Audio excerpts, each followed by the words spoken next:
지난해 9월 예비 신부를 살해한 군인을 몸싸움 끝에 살해한 이른바 공릉동 살해 사건. 예비 신랑은 정당방위를 인정받았습니다. 살해 위협을 느끼는 상황에서 상대가 흉기를 빼앗긴 뒤에도 도망가지 않자 방어 행동을 했다는 게 가장 큰 이유였습니다. 이번 도둑뇌사 사건에 대한 법원의 판단은 달랐습니다. 처음 주먹을 휘두르고 잠시 뒤 도망가려는 절도범을 다시 폭행한 건 정당방위가 아니라고 본 겁니다. 한밤중에 집에 든 도둑.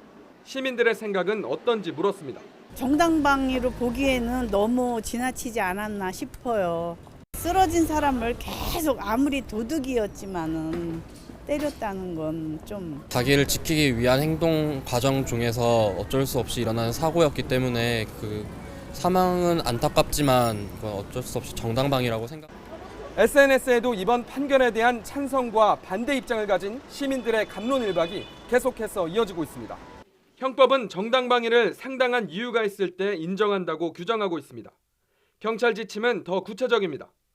처음 공격한 사람이 더 많이 다쳐서는 안 되고 반격할 때 흉기를 쓰면 안 되며 위협이 끝나면 반격도 끝나야 정당방위로 인정됩니다. 하지만 예상치 못한 위험에 처한 사람이 모든 조건을 고려하면서 대응하기란 사실상 불가능합니다. 정당방위 인정 요건을 조금 폭넓게 완화하는 쪽으로 수사 지침을 마련을 했다고 하니 법원에서도 정당방위 인정 여부에 대한 좀 더 전향적인 적극적인 태도를 취할 필요가 있다고 보입니다. 경찰은 앞서 정당방위 기준을 완화할 계획이었지만 이번 판결로 다시 깊은 고민에 빠지게 됐습니다.